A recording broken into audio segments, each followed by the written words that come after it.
Bueno, arranquemos con el módulo 1 que, como comentábamos antes en el taller, en el video introductorio, es el de innovación. ¿Y por qué hablamos de innovación? Porque la innovación es un paraguas un poco más grande que el design thinking, ¿no? Y asimismo, lo más importante es entender cuál es la diferencia entre innovación e invención, porque hay hay una frontera media difusa entre qué es una innovación, una invención y una innovación. Y es difícil incluso definirlo, ¿no? Pero podemos dar un ejemplo con algo práctico, es decir, en la industria de la música podemos decir que un gramófono es una invención. ¿Por qué? Porque fue el primer instrumento que permitió repetir indefinidamente una pieza musical, cosa que antes nunca se había podido hacer, más que tocar en vivo y repetirla en vivo. Pero el hecho de poder grabarla y poder repetirla fue una invención, fue algo que no se había inventado antes. Si comparamos esa invención con una innovación como el Walkman o el Discman, para aquellos que lo recuerden, ¿por qué se le considera una innovación? Porque obviamente se permitía la repetición de la música, pero se le agregaba otras funcionalidades como el hecho de la portabilidad, que un Walkman o un Discman pudiera salir de tu casa escuchando música, que es argumentable porque también en todo caso el gramófono podemos decir que se puede trasladar de un lugar a otro.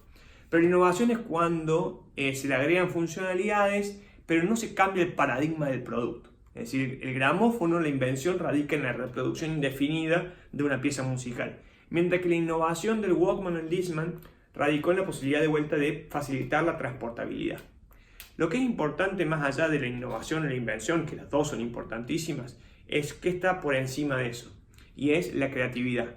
La creatividad, que es una cualidad humana innata que tenemos para poder crear cosas nuevas, ya sea algo totalmente nuevo, cambiando el paradigma de las cosas como una invención o una innovación.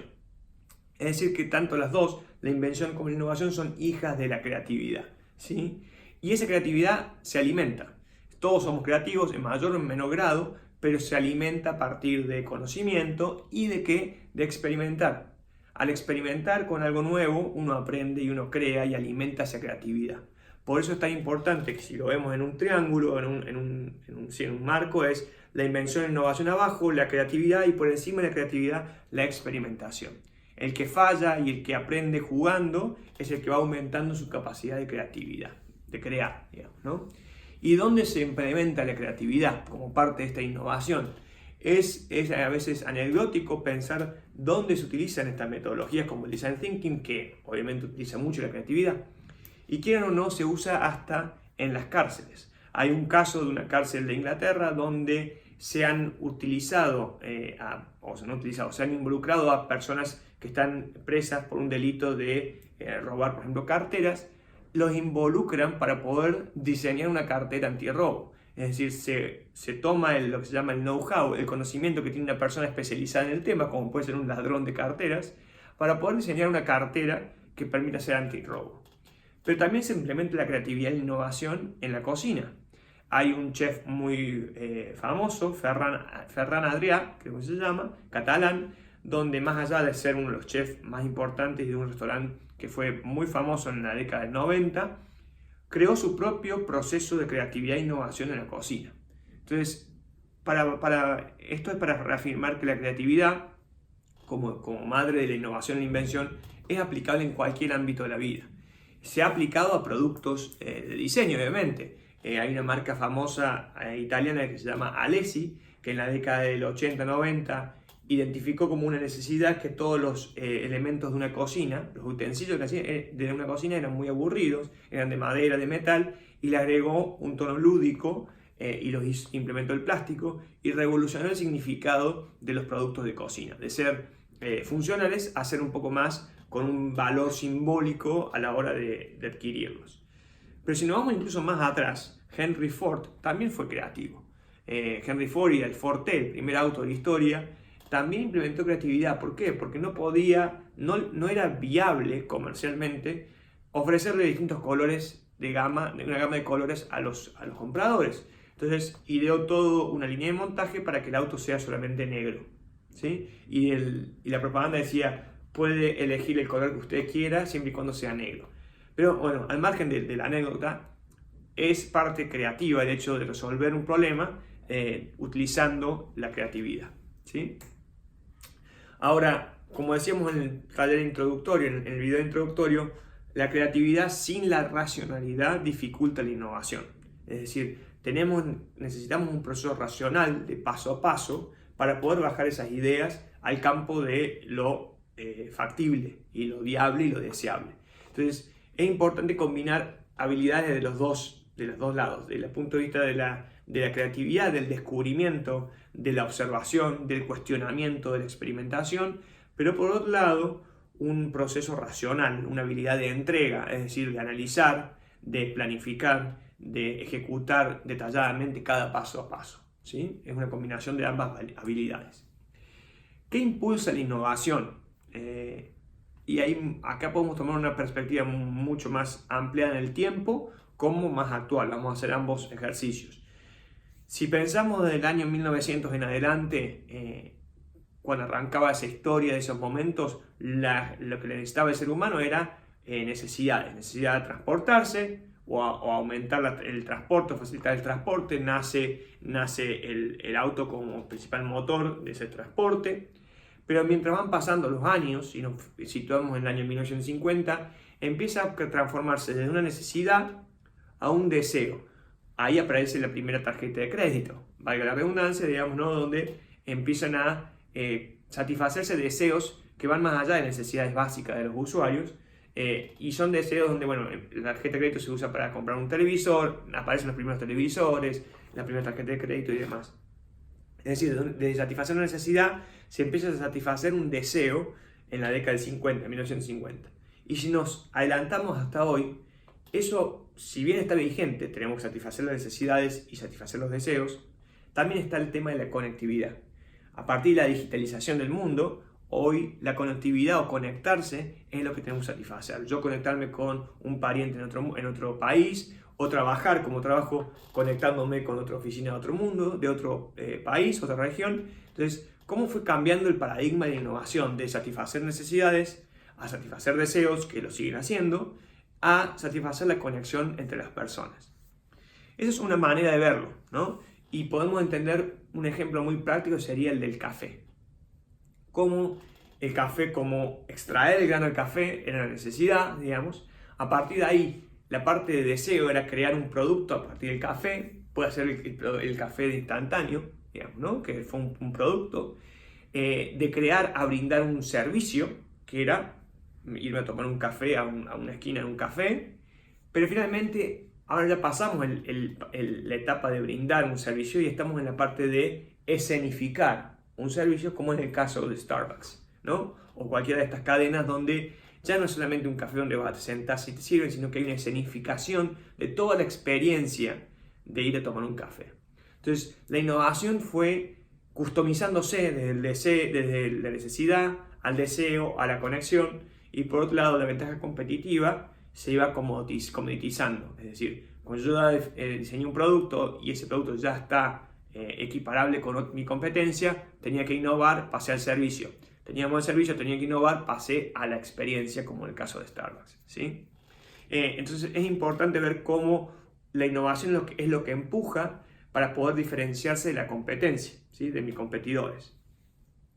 Ahora, si tomamos otro enfoque a la innovación, se puede dividir de acuerdo a 4 factores. Son 4 factores que pueden impulsar la innovación. La tecnología siempre está a la vanguardia de la innovación.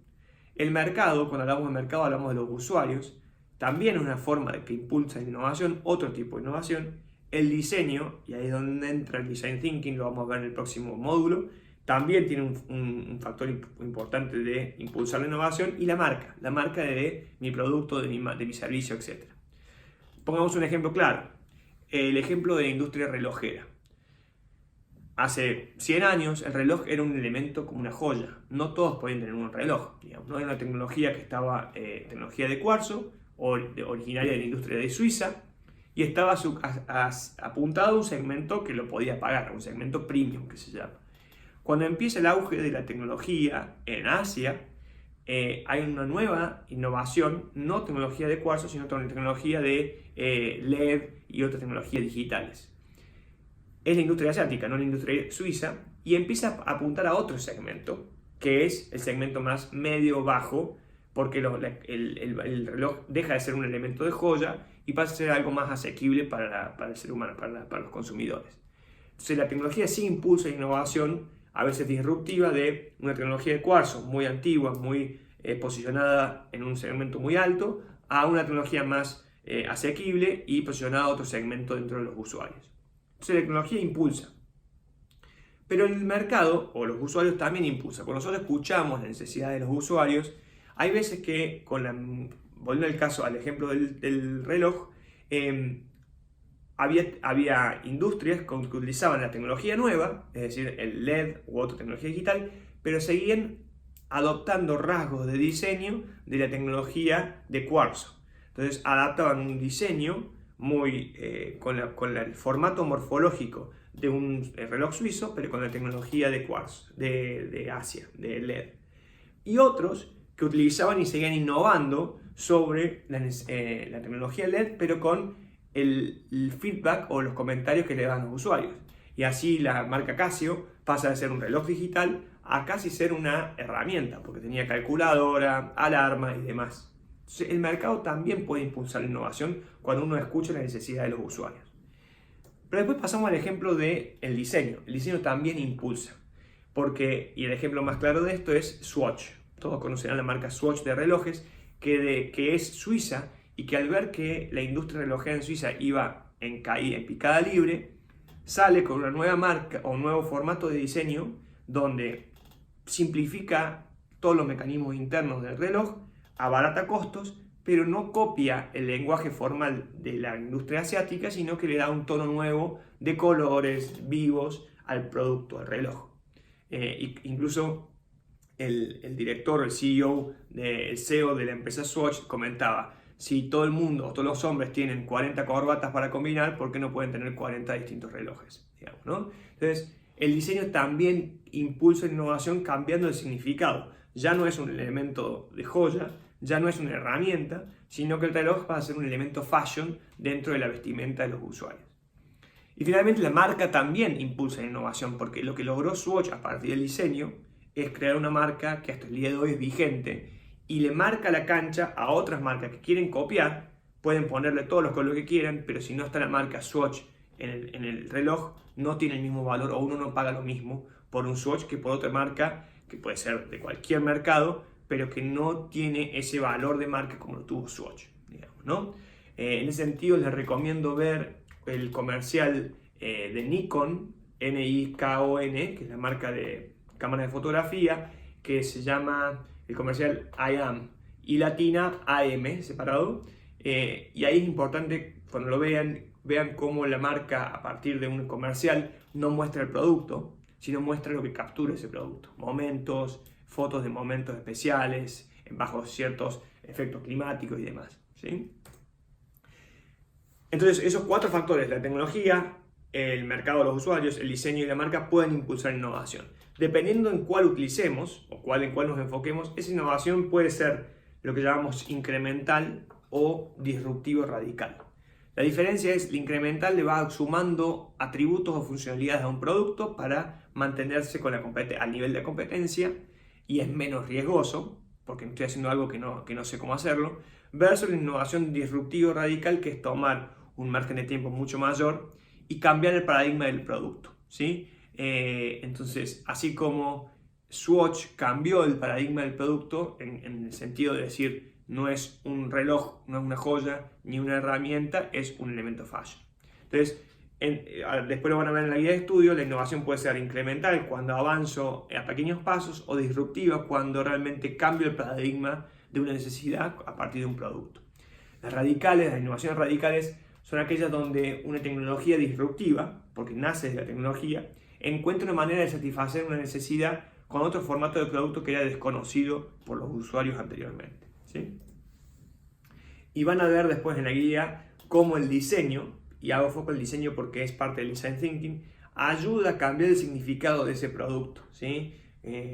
Tanto la tecnología como el diseño ayudan, como en el caso del reloj, a cambiar un significado de un producto como un reloj como joya, a ser un elemento como herramienta, a ser un elemento fashion, y hoy en día el Apple Watch o cualquiera de estos relojes inteligentes volvió a cambiar el significado del producto. Hasta me cuestionaría decir si es un reloj eso o no, ¿sí? Entonces, ¿cómo innovamos incrementando radicalmente? Depende de dónde empecemos. El enfoque clásico de la innovación se enfoca en el qué voy a diseñar.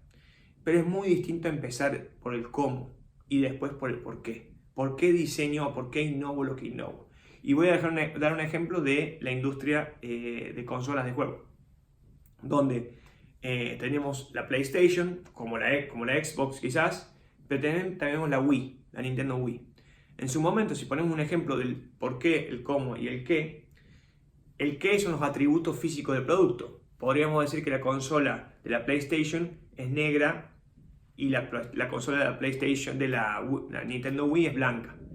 Si vamos a cómo innovan, la PlayStation lo que enfocaba era que cada vez las visualizaciones de los juegos debían ser más y más surrealistas, es decir, más detallistas, con mejor calidad y demás, cuando en contraposición la Nintendo Wii lo único que hacía era juegos con muy baja fidelidad de gráficos, ¿sí? Y finalmente llegamos al porqué. El porqué, es decir, el propósito de esa empresa o de ese producto, el propósito de la PlayStation era enfocarse en los niños y que tuvieran una realidad, un juego inmersivo en la pantalla. Lo que hizo la Wii fue cambiar el foco y la perspectiva. El juego no está en la pantalla, el juego está fuera de la pantalla, con los acelerómetros que se les llamaba. Entonces, el camino que hizo la PlayStation es del qué al por qué. En cambio, la Wii hizo el camino inverso, empezó por el por qué. Cambiar el paradigma del juego, no está en la pantalla, está fuera, y del por qué fue al cómo, y del cómo al qué. ¿Sí? Ni quepa argumentar que cuando la Wii salió al mercado, batió por 3 veces las ventas de la PlayStation. Por más que ahora estén equiparadas, en su momento la PlayStation fue una innovación radical disruptiva porque de vuelta cambió el paradigma y el significado del producto. La consola o el juego no estaba en la pantalla, estaba fuera de la pantalla, ¿sí? Si podemos nombrar una empresa que implementa esta metodología de empezar por el por qué hacia el cómo y el qué, el caso más ejemplar es el caso de Apple. Y en la guía de estudio van a ver un ejemplo de Simon Sinek, que es un estudiador, un investigador de innovación, que plantea lo que se llama el Golden Circle, que es el círculo dorado, donde el por qué está en el centro, después viene el cómo y después viene el qué. Muchas empresas empiezan innovando de afuera hacia adentro, el qué, el cómo y el por qué. Apple lo hace de manera distinta, empieza por el por qué, después el cómo y el qué. ¿Sí? Van a ver el ejemplo ahí, es decir, el por qué es tu propósito, tu causa. Y en el caso de Apple dice, creemos en desafiar el status quo y hacer las cosas de manera diferente. Ese es su porqué. Y una vez que tenés claro el porqué, podés moverte el cómo. ¿Cómo lo hacen? Bueno, nuestros productos están bellamente diseñados y son fáciles de usar. Y recién ahí pasamos al qué. ¿Qué hacemos? Diseñamos computadoras. Se podría decir, ahora diseñan teléfonos, iPads y relojes. Pero si tenemos en cuenta el porqué y vamos a cualquiera de sus productos, vamos a ver que siempre están desafiando el status quo y están tratando de pensar las cosas de manera diferente. ¿Cómo lo hacen? A partir de diseños que son fáciles de usar, leales, digamos, y el qué es el producto. Eso da por terminado el primer módulo, que es el módulo de innovación, y la actividad práctica que van a tener que hacer es justamente esto que comentábamos recién. Van a tener una planilla que se la vamos a facilitar, donde en base a su idea de emprendedurismo, a su concepto, a su proyecto de innovación, traten de definir ese Golden Circle, traten de definir el propósito, después el cómo y el proceso, y después el qué es lo que están diseñando, cuál es el resultado de ese diseño, ¿sí? Y nos vemos en el próximo módulo.